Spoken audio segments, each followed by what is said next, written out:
ठीक है ना, काफी लेट।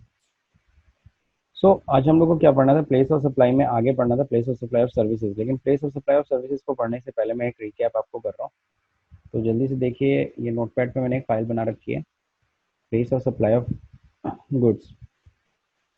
सबसे पहली चीज़ तो हम लोग को ये समझना चाहिए, प्लेस ऑफ सप्लाई हम क्यों पढ़ रहे हैं। कोई सप्लाई इंट्रा स्टेट है कि इंटर स्टेट है। आपको पता है इंटर स्टेट होगा तो आईजीएसटी लगेगा, इंट्रा स्टेट होगा तो सीजीएसटी के साथ एसजीएसटी लगेगा या यूटीजीएसटी लगेगी। तो प्लेस ऑफ मतलब इंट्रा स्टेट सप्लाई है कि इंटर स्टेट सप्लाई है, ये चीज़ क्लियर रखना है। तो हमें पहले तो प्लेस ऑफ सप्लाई को समझना होगा। ठीक है। अगर इफ द इसमें दो वर्ड आते हैं, location of supply and the place of supply. When the location of supply and place of supply is in same state, then that is called intrastate. Location of supplier and the place of supply is in two different states. That means interstate supply. Now place of supply of goods में जो point है, fifth पांच point जो थे बहुत important है, जिनको आपको समझना है। If the moment if there is a movement of goods, अगर गुड्स का क्या हो रहा है, मूवमेंट अगर हो रहा है, अगर गुड्स का मूवमेंट हो रहा है, देन पॉइंट ऑफ सप्लाई, जो प्लेस ऑफ सप्लाई होगा वो क्या होगा, इज द फाइनल डिलीवरी। जो गुड्स की जो फाइनल डिलीवरी होगी यहाँ पे भी, उसी को हम लोग क्या कहेंगे। अगर वो गुड्स कोलकाता में डिलीवर हो रहा है तो Kolkata is the place of supply. अगर वो गुड्स दिल्ली में डिलीवर हो रहा है तो Delhi is the place of supply. If there is movement of goods on the direction of third party, अगर मूवमेंट ऑफ गुड्स हो तो रहा है तो, लेकिन वो किसके डायरेक्शन में, वो थर्ड पार्टी के डायरेक्शन में, तो ऐसे में प्लेस ऑफ सप्लाई क्या होगा, is the place of third party. ठीक है, जो थर्ड पार्टी डायरेक्शन दे रहा है। If there is no movement of goods, अगर गुड्स का कोई मूवमेंट ही नहीं हो रहा है, ठीक है, यानी कि सामने वाला आकर के शॉप से सामान लेता जा रहा है, बट कहाँ पे वो सप्लाई जा रही है मुझे नहीं पता, तो place of supply is the location of supply, यानी लोकेशन ऑफ सप्लायर को ही प्लेस ऑफ सप्लाई मान लेंगे। दैट मीन्स उस केस में जो सप्लाई होगी वो क्या ट्रीट की जाएगी, एज अ इंट्रा स्टेट, क्योंकि जहाँ का सप्लायर वहीं पे प्लेस ऑफ सप्लाई भी मानी जा रही है, यानी कि इंट्रा स्टेट होगा। If there is a installation and assembling of goods, जिस पे हम लोगों ने कल काफी डिस्कशन किया था, तो if there is a installation and assembling of goods, तो सिंपल सा है कि place of supply is the place of installation. तो जहाँ पे भी वो इंस्टॉलेशन या असेंबलिंग हो रही है, उसी को हम लोग क्या कहेंगे, वो हो जाएगा प्लेस ऑफ सप्लाई।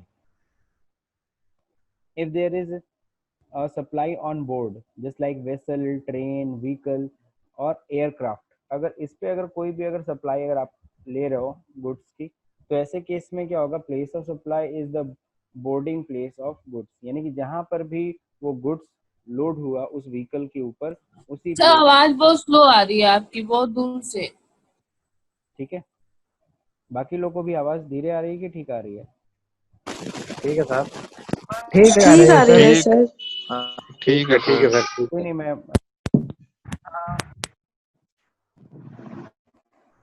ओके। अब आवाज सही है सुरभि? यस सर, ईयरफोन लगा है। चलिए ठीक है। अब चलिए देखते हैं यहाँ पे place of supply of services. तो ये तो था रिकैप। इसके अलावा अब हम लोग को आज जो पढ़ना था वो था place of supply of services. तो चलिए पहले बुक से रेफर करते हैं,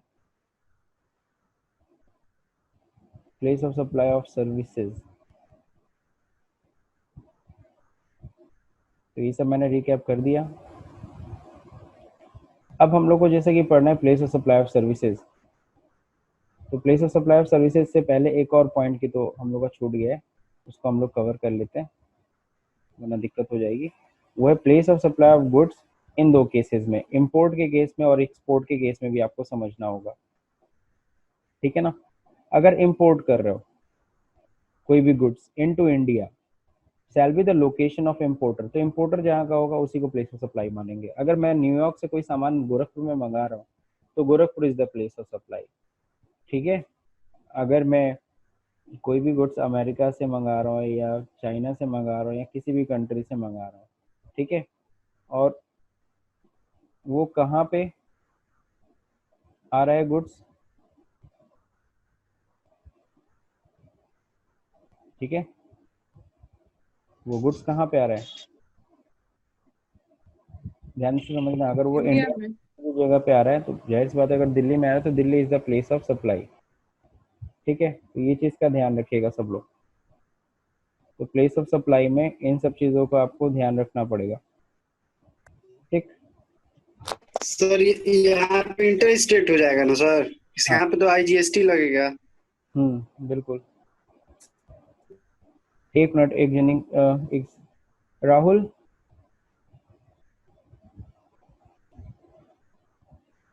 राहुल,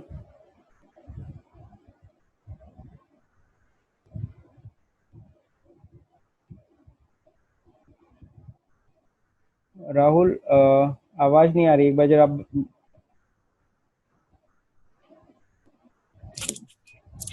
नाम नहीं राहुल क्या लिखा है देख रहे हो? नाम के आगे भी लिखा हुआ है, नाम तो सुना ही होगा। अरे मतलब कुछ भी।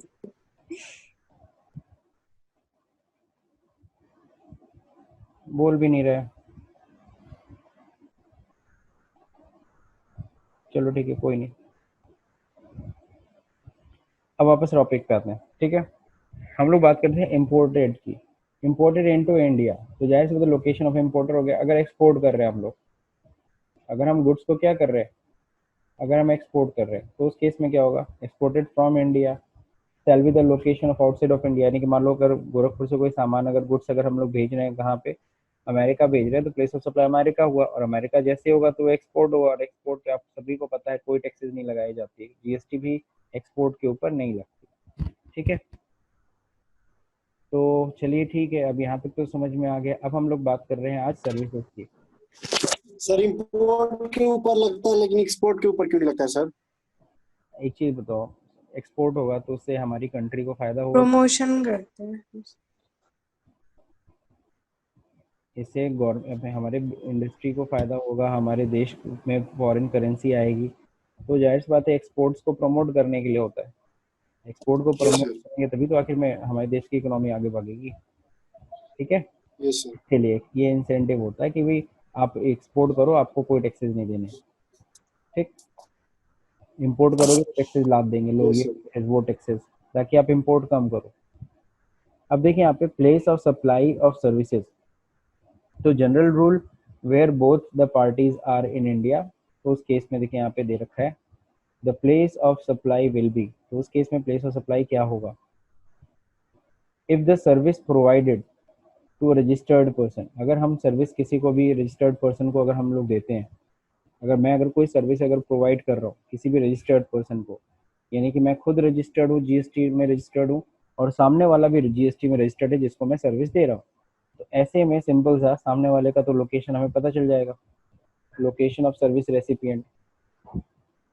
मैं मुंबई में बैठा हुआ हूँ, लेकिन मेरे से जो सर्विस लेने वाला है वो गोरखपुर में बैठा हुआ है, तो और वो भी रजिस्टर्ड है, मैं भी रजिस्टर्ड हूँ, तो प्लेस ऑफ सप्लाई तो यहाँ पे सिंपल सा महाराष्ट्र से यूपी हो रही है, तो उस केस में सिंपल सा प्लेस ऑफ सप्लाई यूपी हो गया, क्योंकि सामने वाले के जीएसटी नंबर से पता चल जाएगा कि प्लेस ऑफ सप्लाई कहाँ को हो रही है।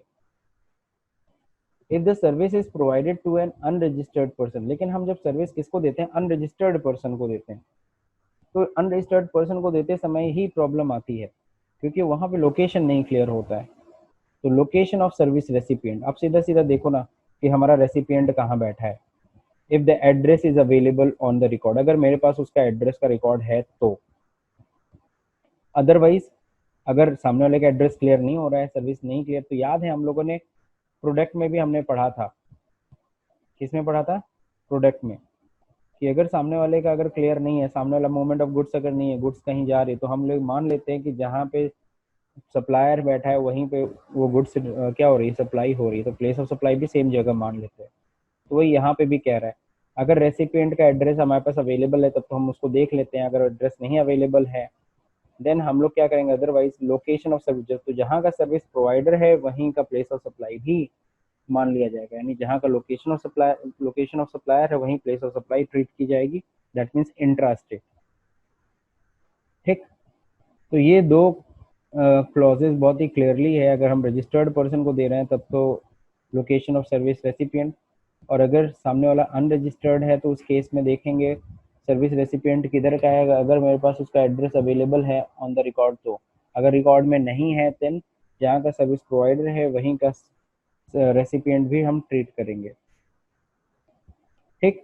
ये तो बहुत ही सिंपल रूल्स इन्होंने बना रखा है। अब कुछ स्पेसिफिक रूल्स के बारे में डिस्कस करेंगे। जहाँ पे थोड़ा सा आपको अपना दिमाग लगाना होगा और दिमाग कम इस लॉ को फॉलो करना होगा।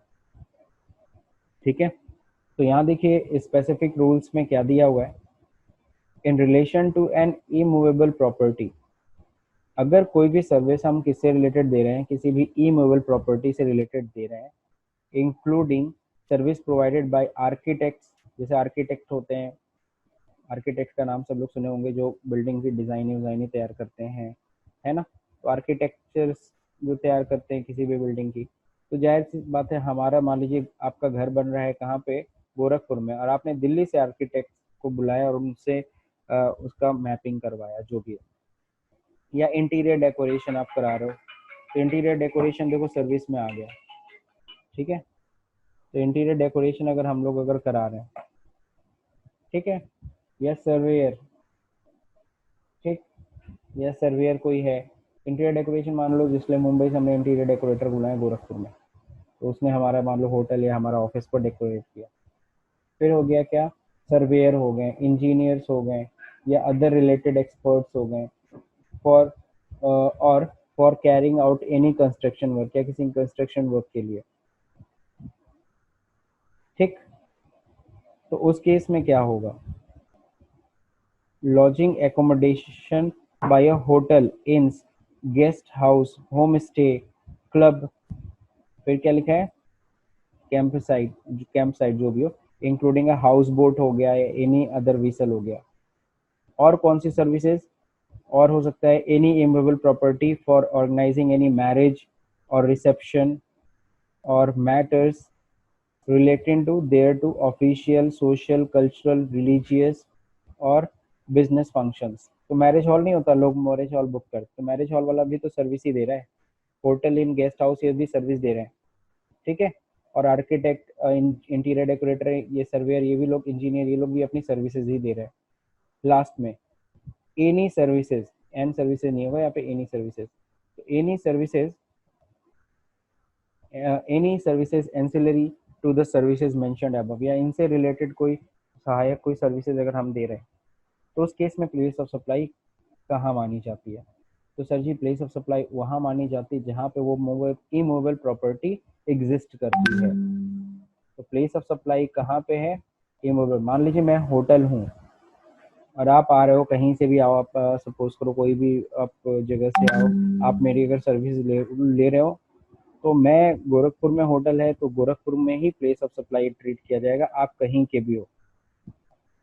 चाहे आप अपना रजिस्ट्रेशन नंबर दिखा दो कि सर मैं कलकत्ता से आया हूँ, मेरा जीएसटीएन नंबर हमारे बिजनेस का ये है और मैं होटल बिजनेस के काम से आया हूँ, तो आप चाहे कलकत्ता का जीएसटीएन नंबर दे, चाहे कहीं का भी जीएसटीएन नंबर दीजिए, सर मेरे लिए प्लेस ऑफ सप्लाई क्या है, गोरखपुर ही है। क्यों, क्योंकि यहाँ पे साफ साफ कहा गया है प्लेस ऑफ सप्लाई के लिए, देखो यहाँ पे location at which the immovable property या boat or vessel is located or intended to be located, provided, तो वही मतलब लोकेशन आपका प्लेस ऑफ सप्लाई होगा जहाँ पे वो इमूवेबल प्रॉपर्टी होगी।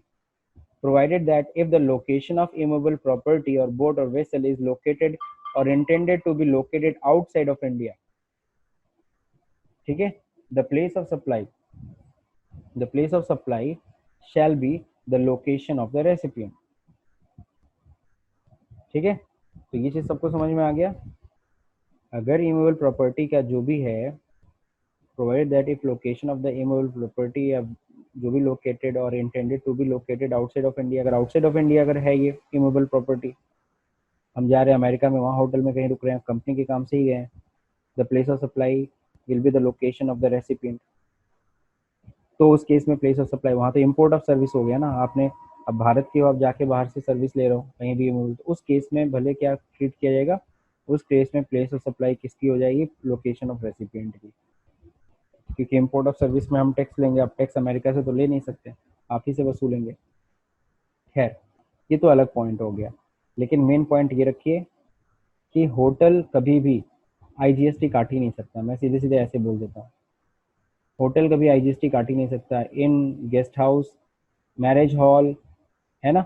अब मान लीजिए कोई कलकत्ता का कोई बंदा था, उसको शादी करनी थी, सपोज करो लड़का कहाँ का रहने वाला, लखनऊ का, तो लखनऊ में जाके मैरिज हॉल बुक किया, वहाँ पे जाके सर्विस, हालांकि वो तो बंदा तो कलकत्ता का, वो सब एड्रेस सब कुछ बता रहा है कि हम तो कलकत्ता के हैं, वही मैरिज हॉल को पेमेंट कर रहे हैं, तो सर्विस प्रोवाइडर लखनऊ का और सर्विस रेसिपिएंट कौन है, कौन ले रहा है, वो कलकत्ता का, लेकिन फिर भी क्या काटेगा मैरिज हॉल वाला, CGST एंड SGST। वो IGST काट ही नहीं सकता। क्यों नहीं काट सकता? क्योंकि यहाँ पे साफ साफ बोल दिया है कि location at which immovable property और बोट और vessels are intended to be located, जहाँ पर भी वो इमूवेबल प्रॉपर्टी होगी उसी को प्लेस ऑफ सप्लाई मान लेंगे। ठीक, अगर आपको इसको और अच्छे से समझना है तो चलिए एक एग्जांपल के थ्रू मैंने यहाँ पे समझाया हुआ है। तो प्लेस, सर एक क्वेश्चन था। हाँ पूछिए धीरेन्द्र। सर इंस्टॉलेशन और असेंबलिंग भी तो एक तरह का सर्विस ही है। ना ना ना ना ना, मैं जाके लिफ्ट लेके जा रहा हूँ, वहाँ लगा रहा हूँ, ठीक है। अच्छा, लिफ्ट भी लेकर जा रहे हैं उसके बाद लगा रहे हैं? और जैसे आप टीवी खरीदते हो कहीं से, यस सर। टीवी खरीदते हो तो टीवी क्या करता है, आके इंस्टॉल करता है ना तुम्हारे, यस सर। वो वाला गुड्स हो गया ना, वो तो सप्लाई ऑफ गुड्स हुआ। तुम AC खरीदे, अच्छा, लाके इंस्टॉल अब किया, मान लीजिए सर लिफ्ट हमारे पास हो और वो आके बस इंस्टॉलेशन करे तब तब वो सर्विस है, तब वो तब वो सर्विस है। सर्विस है, बिल्कुल सही। ठीक, ठीक है, ठीक है तो सर। यहाँ पे देखो, चूंकि हम लोग पढ़ रहे थे क्या, immovable property services related to immovable property, hotel, marriage hall, construction, amusement park, annual maintenance services जो भी है ना, place of supply of immovable property देखा जाएगा। जैसे सर्विस प्रोवाइडर कहाँ, जैसे मान लो होटल ताज है, होटल ताज किधर है, मान लो दिल्ली में। अब सर्विस प्रोवाइडर तो दिल्ली का है, होटल ताज। अब रेसिपिएंट क्या है, रेसिपिएंट है ABC कंपनी लिमिटेड, ये सर्विस ले रही है। ABC कंपनी लिमिटेड कहाँ की, कोलकाता की। ये किसी कंपनी के काम से भेजी अपने एम्प्लॉयज़ को, एम्प्लॉय गए होटल ताज में रुके, तो ABC कंपनी ने होटल को बुक किया, ठीक है। अब बिल कितने का बना, 11,800 का, इंक्लूडिंग 18% GST, इसमें GST भी इंक्लूडेड। अब इसमें ये चीज़ समझना होगा, चार्ज क्या होगा बिल में, जब होटल ताज जब बिल में चार्ज करेगा तो बिल में चार्ज क्या करेगा, CGST एंड SGST। उसको किस तरह से ट्रीट करेगा, लोकल सप्लाई, ठीक है। और इनको क्या दिक्कत होगी, बस ABC लिमिटेड को क्या होगा, no ITC claim, ITC claim नहीं कर पाएगा। जो ABC कंपनी कलकत्ता का है वो ITC क्लेम ही नहीं कर सकता। क्यों नहीं क्लेम कर सकता सर, क्योंकि IGST लगा नहीं। IGST लगेगा तभी ना वो क्लेम कर सकता है, क्योंकि वो तो सर्विस कहाँ से ले रहा है, दिल्ली से, दूसरे स्टेट से। ठीक, अब ITC क्यों नहीं ले सकता, इसका मैं, आप लोग अगर समझ गए तो बहुत अच्छी बात है, नहीं समझ में आ रहा है तो मैं एक बार ऐसे समझा देता हूँ। देखो यहाँ पे, जब यहाँ पे होटल ताज ने जब बिल काटा तो उसने CGST SGST काटा, यानी सेंट्रल गवर्नमेंट को पैसा मिल गया, दिल्ली गवर्नमेंट को पैसा मिल गया। ठीक, अब ये कलकत्ता वाले ने हालांकि पेमेंट किया है, तो बेसिकली रेसिपिएंट तो कलकत्ता है, वेस्ट बंगाल, तो वेस्ट बंगाल को टैक्स का पैसा मिलना चाहिए था, लेकिन मिला नहीं, क्योंकि इमूवेबल प्रॉपर्टी कहाँ, चूंकि ये इमूवेबल प्रॉपर्टी वाला केस है, तो यहाँ पे तो जहाँ इमूवेबल प्रॉपर्टी होता है उसी को प्लेस ऑफ सप्लाई मानते हैं। तो IGST अगर कटी होती तब वो टैक्स का पैसा घूम फिर के आता कहाँ पे, वेस्ट बंगाल के पास, लेकिन IGST लगा नहीं, पैसा तो किसके पास चला गया, दिल्ली गवर्नमेंट के पास। तो क्या ABC लिमिटेड को वेस्ट बंगाल वाला ITC दे पाएगा, नहीं दे पाएगा, क्योंकि वेस्ट बंगाल को पैसा ही नहीं मिला, तो कहाँ से वो ITC दे, कहाँ से आपको छूट देगा। तो यानी है क्या, करना क्या है, ABC कंपनी करेगी क्या, वो एज्यूम कर लेगी एज अ टोटल कॉस्ट, यानी कि वो 11,800 को टोटल को खर्चे में दिखाएगी। याद है हम ITC जब आपको पढ़ाते थे तो ये बताया था मैंने, जब हमें अगर ये 1,800 रुपए की ITC अगर हमें मिल जाती तो हम अपनी कॉस्ट कितना लेके चलते हैं, 10,000। लेकिन जब हमें ITC मिलनी नहीं है तो हम इसको टोटल किस तरह से ट्रीट करेंगे, अपनी टोटल कॉस्ट में ट्रीट करेंगे, यानी पूरा 11,800 रुपए कंपनी को खर्चे में दिखाना है। ठीक है सर एक क्वेश्चन था सर, सर आप बोले कि होटल मतलब IGST काट ही नहीं सकता, बिल्कुल नहीं काट सकता। तो सर जैसे मान लीजिए कि मैं बिहार में हूँ और सर यूपी में है, मतलब मेरे बॉर्डर से 5 किलोमीटर उधर एक होटल है जिससे मैं खाना मंगाता हूँ, तो सर बिहार में होता है। सर जी अगेन मैं बता रहा हूँ, रेस्टोरेंट में भी सेम है, रेस्टोरेंट है। रेस्टोरेंट भी सेम है। रेस्टोरेंट में आप कहीं से भी खाना मंगाइए, अब बिहार में बैठे हैं आप, बिहार बॉर्डर से कहीं भी यूपी से मंगा रहे हैं, तो रेस्टोरेंट के केस में भी प्लेस ऑफ सप्लाई क्या होती है, रेस्टोरेंट जहाँ पे होती है उसी को माना जाता है, वो भी सीजीएसटी एसजीएसटी ही काटेगा। ठीक है, क्लियर। अब इसी में थोड़ा सा मैंने देखो चेंजेस किया है इसी केस को। केस नंबर 2 अगेन वही है, होटल सर्विस प्रोवाइडर कहाँ है, होटल ताज है, दिल्ली का ही है। रेसिपिएंट इस बार XYZ कंपनी को दिल्ली का बना दिया मैंने, कि मान लो XYZ कंपनी दिल्ली की ही है। अब इन्होंने फिर बुक किया होटल ताज को और 11,800 रुपये दिया, इंक्लूडिंग 18% GST। अब आप सभी को पता है क्या लगेगा, CGST एंड SGST, ये तो वही लोकल सप्लाई है, ट्रीट करेगा उसको, CGST SGST काट देगा। लेकिन इस बार XYZ कंपनी ITC क्लेम कर सकता है। क्यों ITC क्लेम करेगा, सबको पता है, क्योंकि दोनों क्या हैं, सेम स्टेट के हैं। तो मेरे ख्याल से ये पॉइंट सबको क्लियर हुआ।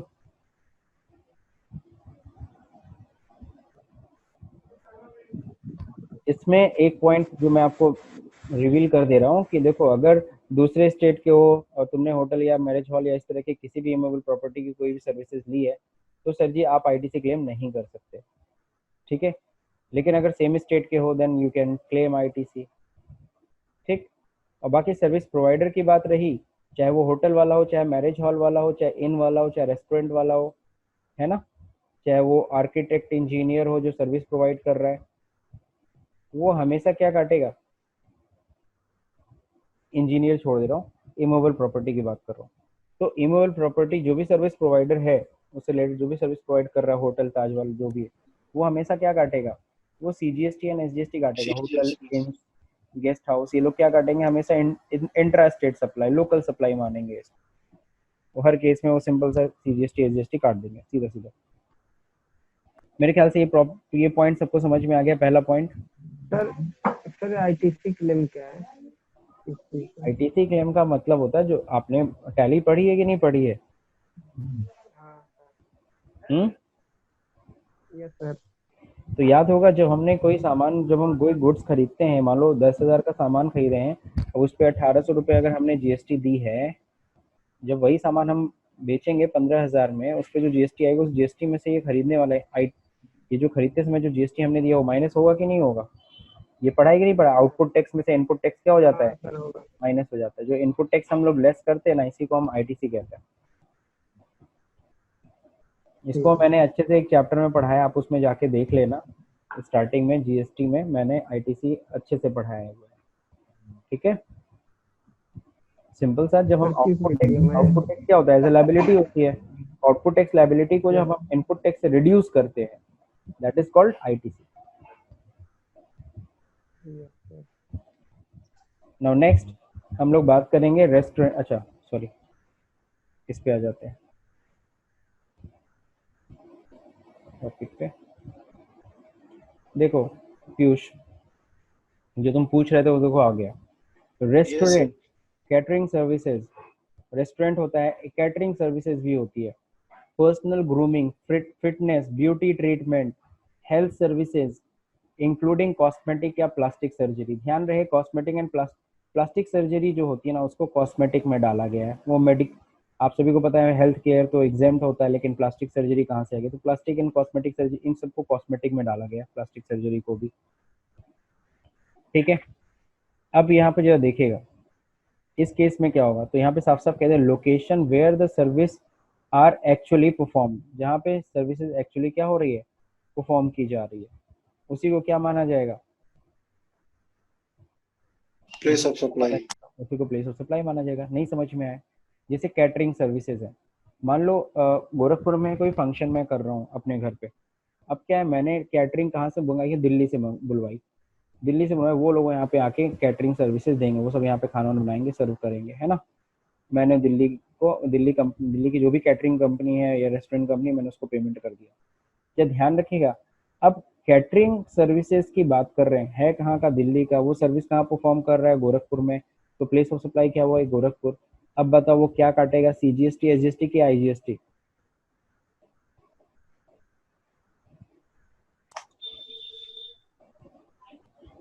बताओ भाई, सिंपल सा प्लेस ऑफ सप्लाई गोरखपुर है, वो दिल्ली की कैटरिंग कंपनी है, तो जाहिर सी बात है वो क्या होगा, आईजीएसटी काटेगी, बिल्कुल। और अगर वो कैटरिंग कंपनी का लखनऊ की होती, वो आके गोरखपुर सर्विस दे रही होती, तो क्या काटती, सिंपल। तो यहाँ पे प्लेस ऑफ सप्लाई कहाँ माना जाता है, जहाँ पर भी वो सर्विस अपना क्या कर रहे हैं, दे रहे हैं, एक तरह से जहाँ पे भी वो सर्विस परफॉर्म कर रहे हैं। अब मान लो हमने सपोज जैसे एसीसी कंपनी ने कोई फंक्शन आयोजित किया, अब उसमें क्या हुआ, आर्टिस्ट आ रहे हैं, आर्टिस्ट के साथ साथ ब्यूटी ट्रीटमेंट के लिए भी उन्होंने मुंबई से कुछ लोग को बुलाया है ना, तो उस केस में क्या होगा, तो मुंबई की कंपनी है जो ब्यूटी कंपनी है, ब्यूटी जैसे बहुत सारी कंपनियां होती हैं इस तरह की ब्यूटी ट्रीटमेंट से रिलेटेड, जैसे लॉरियल हो गया या इस तरह के, तो वहाँ से मान लीजिए मैंने कुछ लोग को बुलाया, तो उस केस में वो कंपनी जब बिल काटेगी तो कहाँ पे काटेगी, गोरखपुर के नाम पे, यानी कि Gorakhpur is the place of यहाँ पे सर्विस परफॉर्म हो रही है, ठीक है। अब देखिए प्लेस ऑफ प्लास्टिक सर्जरी, बहुत सारे केसेस है इसमें, चलिए यहाँ पे हम लोग एक एग्जांपल के थ्रू इसको देख लेते हैं। सर्विसेज रिलेटेड टू रेस्टोरेंट है ना, restaurant and catering services, personal grooming, fitness centre, तो प्लेस ऑफ सप्लाई क्या होगी, यहाँ देखो दे रखा है place of supply is the place where services is perform. चलिए अब इस पे एग्जांपल जरा स्टडी करते हैं। सर्विस प्रोवाइडर कौन है, रेस्टोरेंट चौधरी है गोरखपुर का, है ना, और रेसिपिएंट कौन है, गैलेंट कंपनी है लिमिटेड गोरखपुर का। अब इसमें जरा एक पॉइंट जरा समझना, चार्ज है सीजीएसटी एंड एसजीएसटी, क्योंकि दोनों ही गोरखपुर के हैं, ठीक है, तो लोकल सप्लाई हुआ। अब गैलेंट कंपनी क्या है, जो भी मंगा रही है, कोई मिठाई मंगा रही होगी, कोई खुशी हुई होगी, तो 1050 रुपये का सपोज करो मिठाई पड़ा, इंक्लूडिंग द 5% जीएसटी सपोज। अब क्या है, नो आईटीसी क्लेम, लेकिन उसके बावजूद गैलेंट इसका आईटीसी क्लेम नहीं कर सकता, assume at the total cost. कोई बताएगा क्यों, एनीबडी, कोई बताएगा क्यों आईटीसी क्लेम नहीं कर सकता? सर क्योंकि वो सेल थोड़ी ना करेगा मिठाई। एक्सपेंसेस है ना सर इसकी, गैलन की, ये एक्सपेंसेस में दिखाएगा। सिंपल से आपको ये बता दे रहा हूँ, छोटे मोटे खर्चे हैं जो भी ये इस तरह के खर्चे होते हैं, स्नैक्स और ये सब चीज़ें अगर आप मंगाते हो, ये हम लोग आगे पढ़ेंगे कि किस चीज़ की आईटीसी मिलती है, किस चीज़ की आईटीसी नहीं मिलती है। तो ये बेसिकली उस लिस्ट में शामिल है जिसकी आईटीसी हमें नहीं मिलती है, कोई भी कंपनी को। अब इसी कंपनी ही मान लो अपने सारे डीलर्स को बुलाता है, एक थोड़ा सा फंक्शन करता है, उसमें अब लोगों को खिलाने पिलाने के लिए कैटरिंग सर्विसेज ले रहे हैं, तो कैटरिंग सर्विसेज चाहे कहीं से भी ले ले, वो जो भी सामने वाली कैटरिंग सर्विसेज, तो सीजीएसटी, एजीएसटी, आईजीएसटी जो भी काट दो, और कंपनी भी, एसीसी कंपनी ने पेमेंट भी किया, लेकिन आपको बता दो उसको टोटल कॉस्ट दिखा देगा, उस पर जो भी जीएसटी होगा, जीएसटी की आईटीसी मिलने वाली ही नहीं है, ठीक है, क्योंकि ये सब किस में आता था, फूड एंड बेवरेजेस में आता था। तो फूड एंड बेवरेजेस से रिलेटेड जितने भी हो गए ना, इस पे जीएसटी, इसकी आईटीसी हम क्लेम नहीं कर सकते। समझ गए सब लोग, we can not claim the ITC. तो ये एक नया पॉइंट है जो आप लोग को पढ़ने को मिला, और अभी आगे हम लोग जब पढ़ेंगे ना कि किस चीज़ की आईटीसी नहीं मिलती है, तो उसमें ये आपको मिलेगा पढ़ने के लिए, ठीक है। छोटे मोटे खर्चे आप लोगों ने बोले, वो भी सभी बात सही हुई। आगे देखिए, सर्विसेज रिलेटेड टू ट्रेनिंग, यानी कि अब एक और चीज़ मैं पीछे पॉइंट में बता दूं, यानी कि कभी भी इस तरह का कोई भी बिल देखना है ना, रेस्टोरेंट का, कि चौधरी का बिल है या समथिंग का बिल है, तो बैठ के उसके ऊपर चौधरी का बिल है या समथिंग का बिल है, तो बैठ के उसके ऊपर सीजीएसटी एजीएसटी मत काटने लगना, जितना भी अमाउंट दिया है टोटल को खर्चे में दिखा देना, एक्सपेंसेस में, या फिर कह लो टोटल को कॉस्ट में दिखाना, अलग से सीजीएसटी एजीएसटी काटने की जरूरत नहीं है। अब सर्विसेज रिलेटेड टू ट्रेनिंग है अगला टॉपिक, ये देखिए, ट्रेनिंग एंड परफॉर्मेंस अप्रेजल्स। ये क्या है, अगर हम अपनी ट्रेनिंग या परफॉर्मेंस अप्रेजल किसको दे रहे हैं, किसी रजिस्टर्ड पर्सन। भाई रजिस्टर्ड पर्सन के केस में तो बहुत क्लियर है, क्या क्लियर है क्योंकि सामने वाले का GSTN नंबर से पता चल जाएगा वो किस स्टेट का है और उसी के हिसाब से लोकेशन ऑफ सच पर्सन। लेकिन अगर हम सर्विसेज किसको दे रहे हैं, अगर हम सर्विसेज दे रहे हैं टू एन अनरजिस्टर्ड पर्सन को, तब क्या होगा, तब location where the service are actually perform, जहाँ पे हम वो ट्रेनिंग दे रहे होंगे उसी को हम लोग क्या कहेंगे, उसी को प्लेस ऑफ सप्लाई। तो रजिस्टर्ड के केस में सोचना नहीं, अनरजिस्टर्ड के केस में बस ये देखना है कि कहाँ पे हम सर्विस दे रहे हैं वो ट्रेनिंग की सर्विसेज। अब इस पे एक एग्जांपल से स्टडी करते हैं, ठीक है। सबसे पहले B2B का एग्जांपल देते हैं, यानी B2B अगर है तो क्या होगा, यानी सामने वाला का भी रजिस्टर्ड है, हम भी रजिस्टर्ड है। Place of supply is the place of registered person, सीधा सीधा है। सर्विस प्रोवाइडर कौन है, मान लो कोई CA फर्म है दिल्ली की, है ना, और रेसिपिएंट कौन है, गैलेंट कंपनी है गोरखपुर की। जैसे मान लो जैसे गैलेंट कंपनी को भाई पता चला भाई अब तो GST आ गई है, तो GST की ट्रेनिंग कैसे लें, तो उसने एक CA फर्म को अप्रोच किया कि भाई देखो हमें क्या करना है, हमें अपने एम्प्लॉयज़ को GST की ट्रेनिंग करानी है, आप लोग करा दोगे। तो उन्होंने बोला बिल्कुल हम लोग करा देंगे। तो CA फर्म जो ट्रेनिंग में है, जो ट्रेनिंग देने का काम ही करती है, वो उसने गैलेंट कंपनी आपस में डीलिंग हो गई। Service is performed in Gorakhpur और दिल्ली। पहले तो आपको ये देखना पड़ेगा सर्विस परफॉर्म कहाँ हो रहा है, गोरखपुर या दिल्ली, कहीं भी हो, कोई टेंशन ही नहीं है यहाँ पे, क्योंकि B2B ट्रांजेक्शन है। सर्विस प्रोवाइडर दिल्ली का है और ये गोरखपुर का, उसके GSTN नंबर से क्लियर हो जाएगा। तो ये चाहे सर्विस दिल्ली में बोल दे कि गैलेंट कंपनी वाले आप लोग भेज दो अपने एम्प्लॉयज़ को, हम दिल्ली में ट्रेनिंग दे देते हैं आप एम्प्लॉयज़ को, हम नहीं आ सकते हैं गोरखपुर। या फिर CA फर्म कहता है ठीक है हम आके गोरखपुर में ही ट्रेनिंग दे दें। सर सर्विस चाहे कहीं भी परफॉर्म की जा रही हो, सीधा सीधा IGST कटना है। GST training bill 11,800 including 18% GST charge, IGST कटेगा।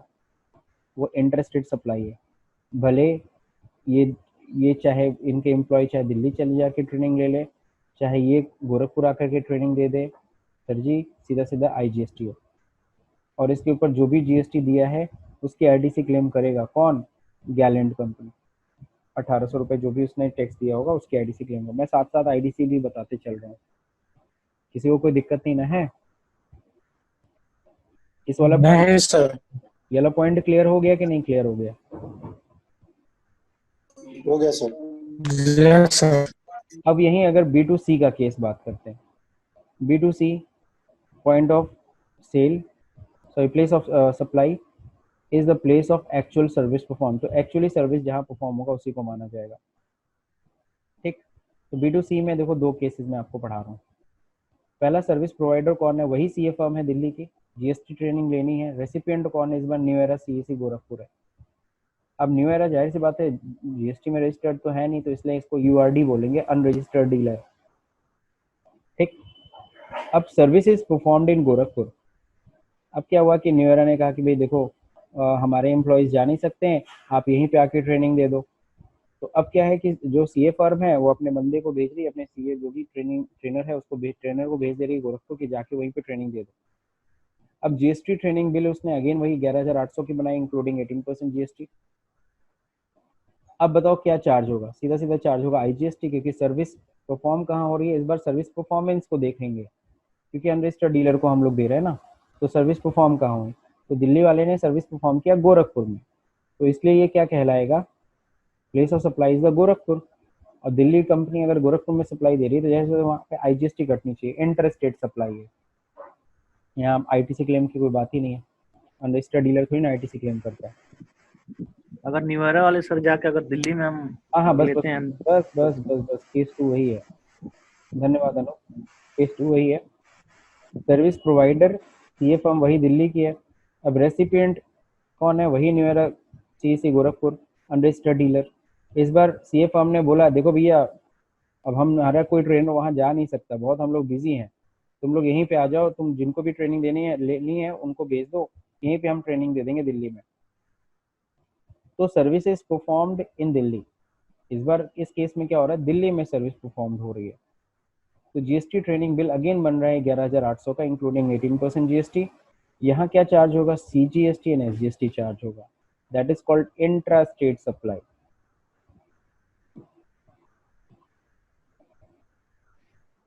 मामला क्लियर? क्योंकि सर्विस कहाँ परफॉर्म हो रही है, दिल्ली में। जब भी अनरजिस्टर्ड डीलर को करते हैं, सर्विस देते हैं, तो यहाँ पे ये देखना होता है कि एक्चुअल में सर्विस कहाँ परफॉर्म हो रही है, उसी को प्लेस ऑफ सप्लाई मान लिया जाएगा।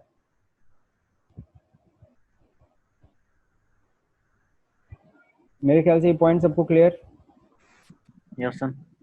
पे थे। Training and services complete. अब services related to event management,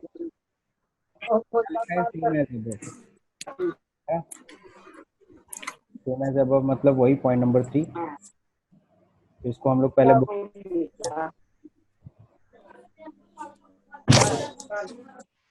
ठीक है।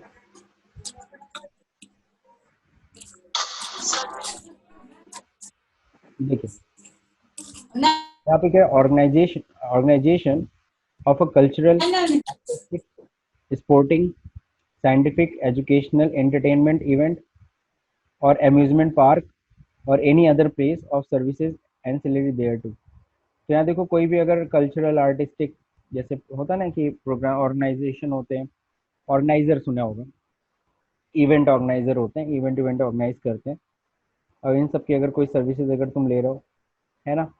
अब क्या, अगर रजिस्टर्ड पर्सन को दे रहे हैं तो वहाँ पे क्लियर हो गया कि सिंपल सा जो रजिस्टर्ड पर्सन है उसका प्लेस देख लिया जाएगा। और अगर किसको हम दे रहे हैं, टू एन अनरजिस्टर्ड पर्सन को दे रहे हैं, तो क्या होगा, तो सिंपल सा place where the event is actually held, जहाँ पे भी वो इवेंट परफॉर्म या इवेंट किया जा रहा है, इवेंट ऑर्गेनाइज किया जा रहा है, उसी को हम लोग प्लेस ऑफ सप्लाई मान लेंगे।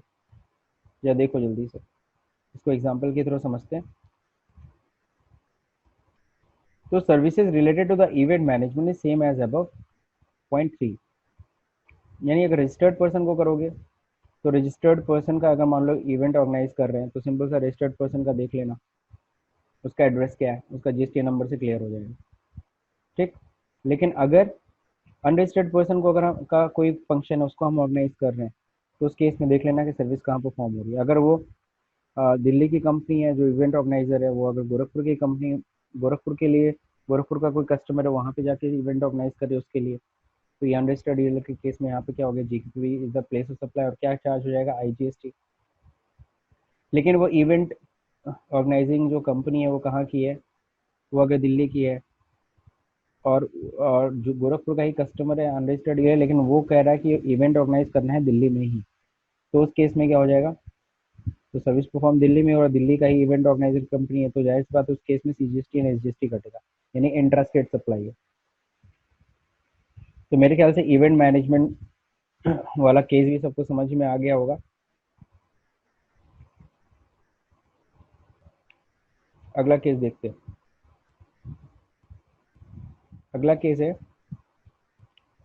ट्रांसपोर्टेशन ऑफ गुड्स, ट्रांसपोर्टेशन की सर्विसेज है, इंक्लूडिंग बाय मेल कुरियर। इसमें मेल हो गया, कुरियर हो गया, ये सभी सर्विसेज इसमें शामिल है। तो कोई भी अगर कुरियर सर्विसेज किसको दी जा रही है, to a registered person, the location of such person, तो रजिस्टर्ड पर्सन के केस में तो कोई टेंशन नहीं होगी। हाँ, किसी अनरजिस्टर्ड पर्सन को अगर हम कुरियर की सर्विसेज दे रहे हैं, हम कुरियर कंपनी है, डीटीडीसी सुना होगा आप लोगों ने, फास्ट ट्रैक भी सुना होगा, ठीक है। तो टू एन अनरजिस्टर्ड पर्सन, बहुत सारे अनरजिस्टर्ड पर्सन इन कुरियर की सर्विसेज लेते हैं। जैसे सभी को पता भी अगस्त में रक्षाबंधन आ रहा है, तो रक्षाबंधन में बहुत सारे लोग राखी इधर उधर भिजवाएंगे, तो वो सर्विस ले रहे हैं।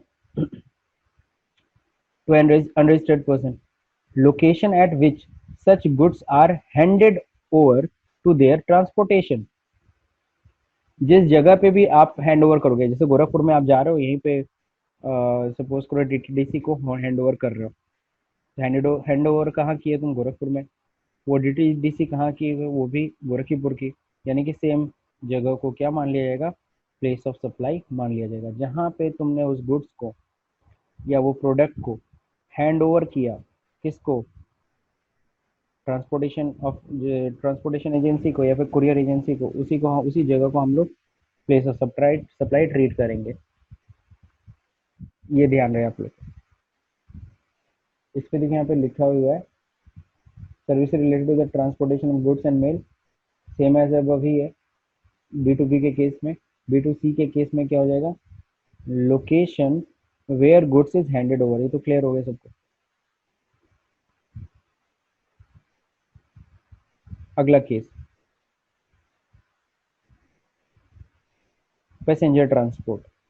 अभी तक हम लोग गुड्स ट्रांसपोर्टेशन की बात कर रहे थे, अब हम बात करेंगे किसकी, पैसेंजर ट्रांसपोर्टेशन। तो पैसेंजर ट्रांसपोर्टेशन आपको पता है ट्रेन से होता है, पैसेंजर ट्रांसपोर्टेशन बस से होता है, पैसेंजर ट्रांसपोर्टेशन एयरक्राफ्ट से होता है ना।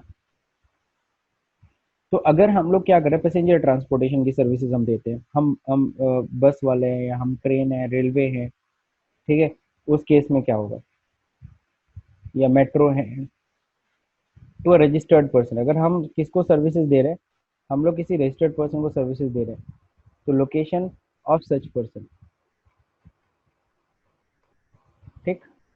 और अगर हम किसको सर्विसेज दे रहे हैं, तो एन अनरजिस्टर्ड पर्सन को, तो place where the passenger embark on the conveyance for a continuous journey, जहाँ पे भी पैसेंजर चढ़ेगा, जहाँ पे भी पैसेंजर उस सफ़र की यात्रा शुरू कर रहा है, उसी प्लेस को हम लोग क्या मान लेते हैं, प्लेस ऑफ सप्लाई, ठीक है। देखिए अपने नोट्स में कुछ है क्या, नोट्स में यही है same as above, passenger transportation में from where passenger embark the conveyance, वही चीज़ लिखा है, एम्बार्क मतलब वही अपनी जर्नी स्टार्ट करता है। अगर कोई ट्रेन चली है कहाँ से, मान लीजिए गुवाहाटी से किधर जा रही है, दिल्ली में, अब अगर सपोज करो, या चलो कोलकाता से मान लेते, कोलकाता से चल रही है कहाँ पे, गोरखपुर, तो जाहिर बात है कोलकाता में अगर अगर पैसेंजर स्टार्ट कर रहा है अपनी जर्नी, तो कोलकाता को ही प्लेस ऑफ सप्लाई मान लिया जाएगा। लेकिन मान लो छत्तीसगढ़ से चलता है, तो जाहिर सी बात है वहाँ पे क्या, Chhattisgarh is the place of supply, क्योंकि वहीं से वो इम्बार्क कर रहे हैं, जहाँ से वो सफ़र अपना स्टार्ट कर रहा है, ठीक। तो ये हो गया पैसेंजर ट्रांसपोर्टेशन। तो पैसेंजर ट्रांसपोर्टेशन और गुड्स ट्रांसपोर्टेशन दोनों में फ़र्क है, ये चीज़ ध्यान रखिएगा।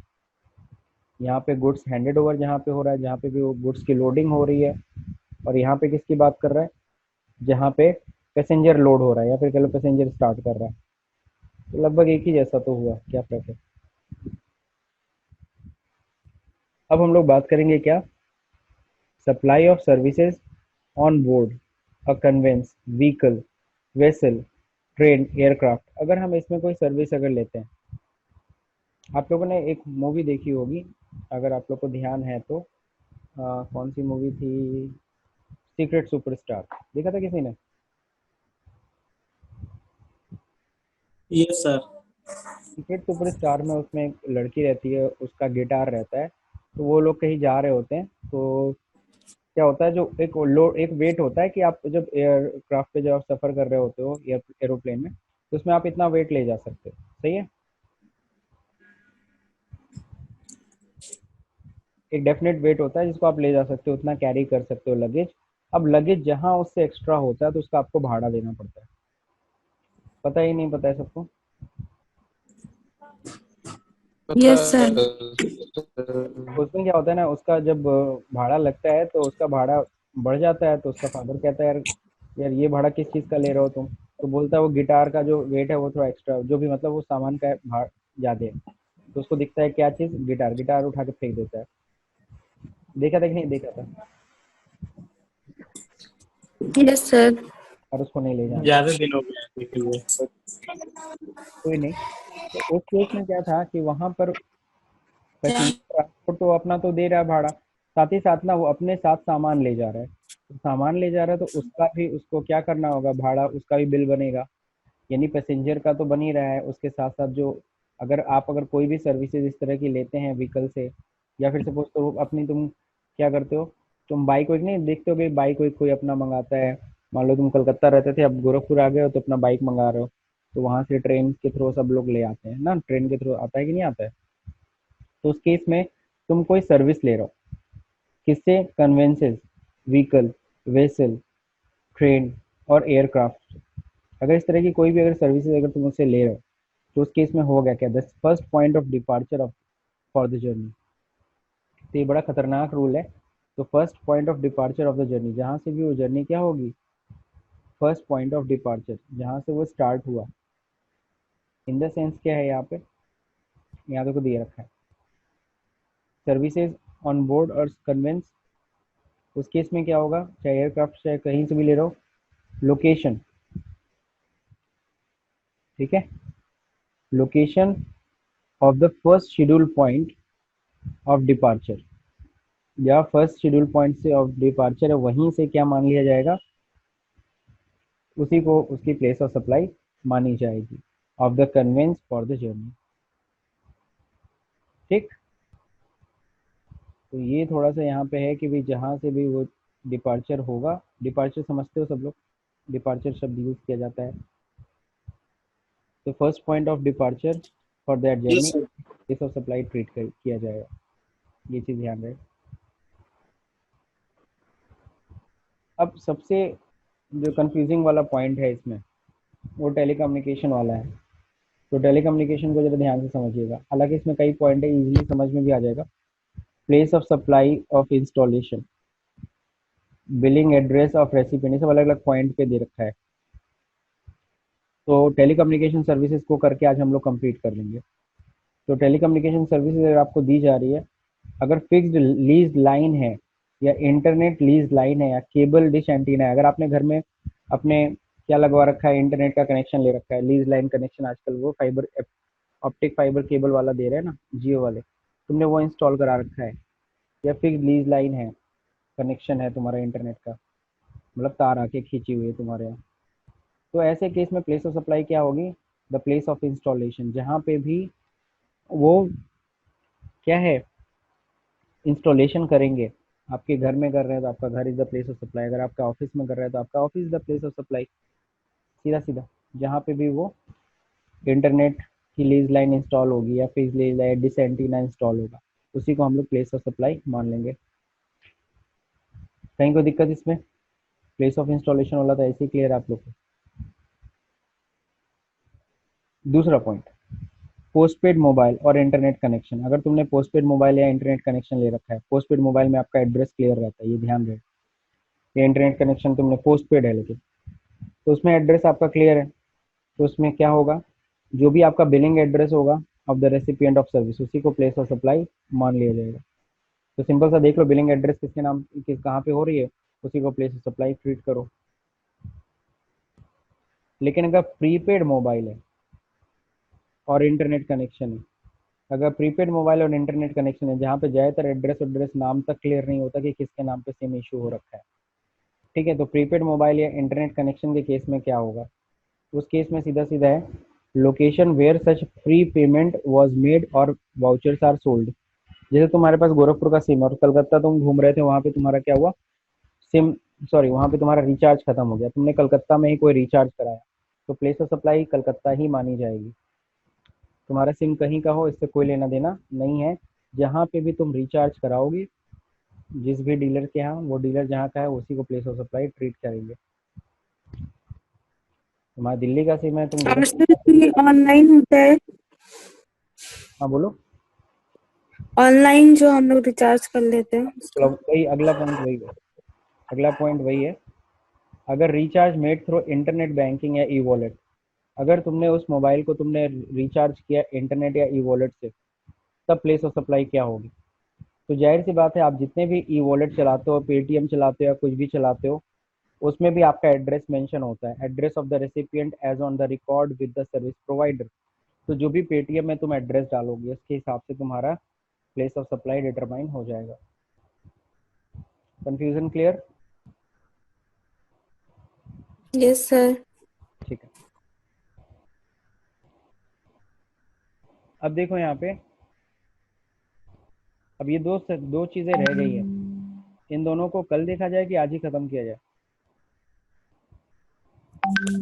कल देखा जाए। चलो अच्छा ठीक है, इतना पहले ना सब लोग थोड़ा रिवाइज कर लेना खुद से, तो ताकि तुम लोग कल जब आओ क्लास में, क्योंकि सर ये भी बहुत कंफ्यूजिंग है, मैं लंबा फर्स्ट टाइम में ही है, थोड़ा सा इसको तुम लोग क्या करना, थोड़ा सा खुद से स्टडी करना ताकि तुम लोग कल कुछ क्वेश्चन पूछने लायक रहो, ठीक है। और अगर तुम लोगों ने नहीं रिवाइज किया तो कल तुम लोग कुछ नहीं पूछोगे, और कुछ नहीं पूछोगे तो कोई प्रॉब्लम नहीं है, कोई प्रॉब्लम नहीं है, तो मैं आगे बढ़ जाऊंगा, ठीक है। Okay sir.